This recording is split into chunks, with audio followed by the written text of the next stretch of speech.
Buen día, profe. Por fin el día de hoy vengo a traer a usted este resumen o esta recopilación de todo lo que pude entender en el libro Los 7 hábitos de la gente altamente efectiva de Stephen Covey. Entonces, a través de este libro pude entender, pude determinar cómo es que las personas logran cambiar esa actitud, logran cambiar esa personalidad que todos creemos necesario e importante cambiar en nuestra vida cuando nos sentimos mal o cuando nos sentimos inconformes con un trabajo, en nuestra propia vida personal. Pienso que es muy importante aplicar todo lo que este autor nos enseña en su libro, me ha gustado bastante. Debo admitir que todo lo que he leído, todo lo que he podido construir con esta lectura, aporta muchísimo a mi vida personal y también, como lo dice el libro, es necesario aprenderlo, transmitirlo para poder así hacer una afirmación y convencernos de lo que estamos hablando y asimismo luego poder aplicarlo en nuestra vida. Entonces, para comenzar, debemos definir qué es un paradigma. Entonces, un paradigma es una imagen o un mapa que nosotros ya tenemos planteado en nuestra mente.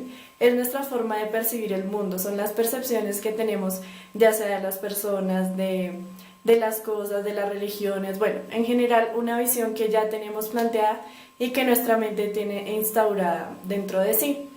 Entonces, un paradigma pues es una realidad que debemos asumir y que es muy fuerte y muy difícil de cambiar cuando ya está en nuestra mente.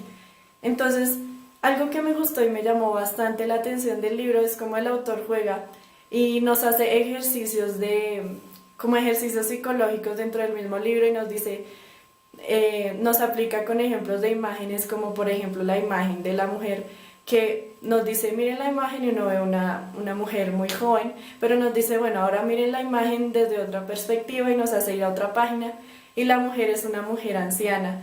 Y luego cuando unifica las dos, entonces ya lo que uno ve es la primera percepción, la primera perspectiva que tuvo de esa mujer, el primer paradigma. Entonces es ahí cuando el autor, a través de ejemplos y de una forma muy dinámica en su mismo libro y en su misma forma de escribir, nos hace entender cuán difícil es poder cambiar una percepción que ya tenemos.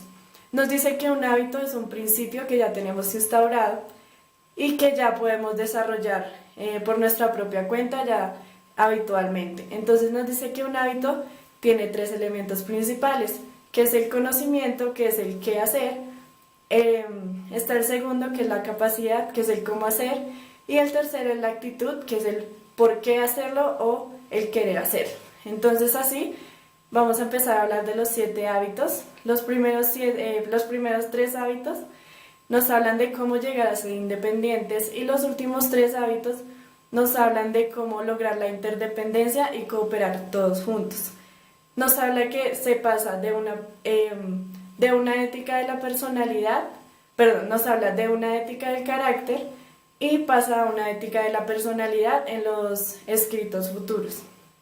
Entonces, el primer, el primer, perdón, el primer hábito es la proactividad. Entonces nos dice que la proactividad es nuestra responsabilidad, que nosotros no debemos ser reactivos, sino debemos actuar negativamente frente a las circunstancias que vienen. Nosotros debemos ser, como lo dice él mismo, proactivos y ser responsables de nuestras acciones y no poner ante los demás las cosas negativas que nos pasan y no echarle la culpa a los demás, sino que tenemos que siempre pensar positivo y si no, digamos, nos da unos ejemplos en que si tenemos un plan y se ve afectado por algunas cosas, lo que debemos es ser proactivos y no reaccionar negativamente ante este problema, sino buscar otra solución para poder salir de este problema. El segundo hábito es empezar con un fin en mente. Nos dice que debemos fijarnos y tener una imagen mental de qué es lo que queremos. Entonces allí nos propone el ejercicio del funeral, donde nos dice cómo nos gustaría que las personas nos recordaran y qué es lo que queremos o sea, cuál es la huella que queremos dejar en el mundo.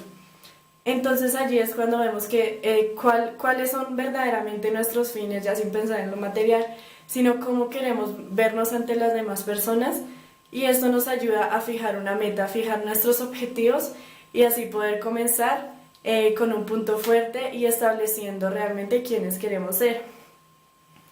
Allí nos habla del liderazgo, esta es el hábito del liderazgo, ya que liderazgo significa dirección. Luego tenemos el tercer hábito, que es poner primero lo primero. Este hábito yo lo relaciono con un libro que yo había leído el semestre pasado, Los 4 pasos para, bueno, no recuerdo el nombre, pero nos dice que nos da el mismo ejemplo. Nosotros no debemos confundir lo urgente con lo importante. En este libro nos habla que lo urgente lo llama el torbellino, entonces no debemos dejar que las llamadas en la empresa, que las situaciones que apremian o necesitan atención urgente nos lleven y nos desvíen de nuestro camino y de nuestras metas principales. Por ejemplo, en la vida personal no tenemos que dejar que el trabajo y la rutina diaria nos dejen alejar de nuestra familia. Entonces es así como poner primero lo primero es muy importante para que nuestras metas se puedan llevar a cabo. Entonces ya, bueno, ya concluyendo estos 3 hábitos, hablamos de cómo llegar a ser una persona independiente. Los siguientes 3 hábitos nos hablan de cómo ya lograr ser interdependiente y cooperar entre todos. Es por eso que el cuarto hábito, pensar en ganar, ganar, nos habla de que tenemos que tener una mente próspera, donde podemos ver opciones en que todos podemos ganar, las dos partes o las dos personas se pueden ver beneficiadas de un acuerdo al que se pueda llegar. Dice que hay que ser sensato y hay que ser sensible, pero a la vez hay que tener coraje. Entonces, dice que no es el hecho de ser como de alguna forma ingenuo y dejarse entonces que por pensar en beneficiar a las dos partes yo salga perdiendo. No se trata de perder ganar ni de ganar perder, sino de ganar ganar y lograr un común acuerdo. Entonces es allí, si no se logra un acuerdo, el libro, bueno, el autor Steven nos dice que no hay que tener miedo a decir no. Si no se llega a un acuerdo ganar ganar, entonces no hay trato. Seguimos entonces con el quinto hábito, que es el principal. Dice que este hábito es milagroso, es la clave como del éxito de las relaciones interpersonales y se trata en pensar primero en comprender y luego en ser comprendido.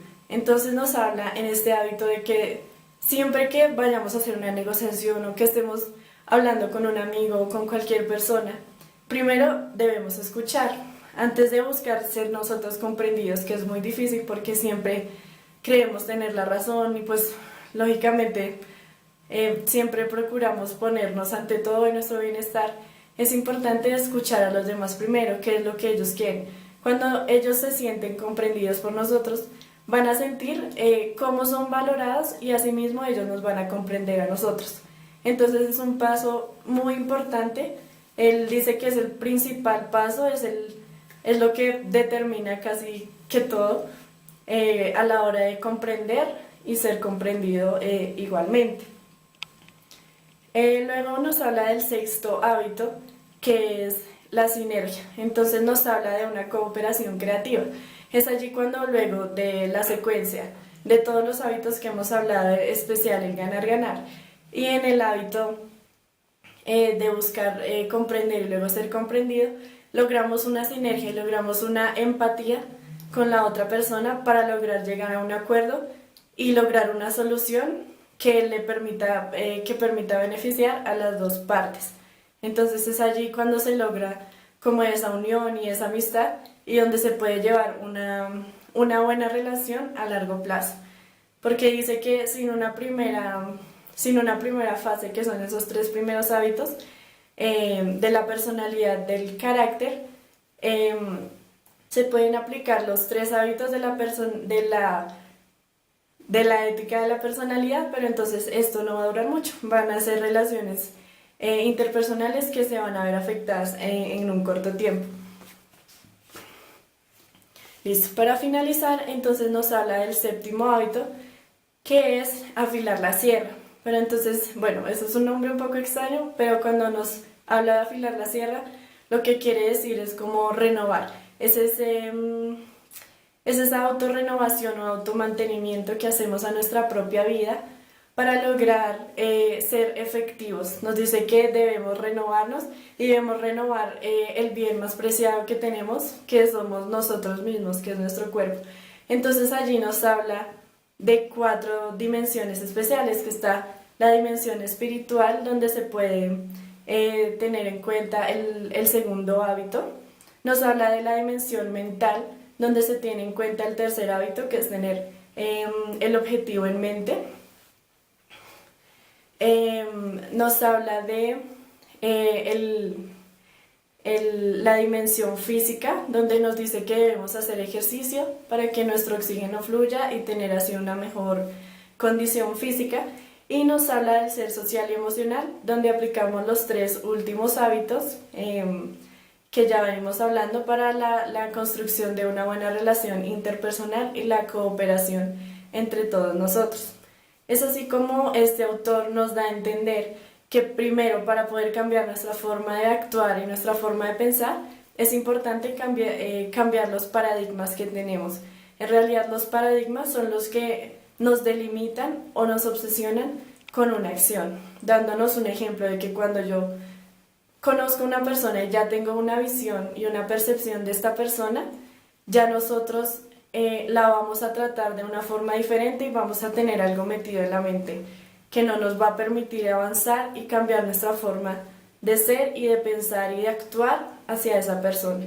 Entonces, lo más importante es cambiar los paradigmas para que nosotros mismos podamos ser felices tanto en nuestra vida individual como en nuestra vida laboral, y también aplica para las organizaciones. Entonces, es así como se reúnen los 7 hábitos para que podamos llegar a ser una persona altamente efectiva.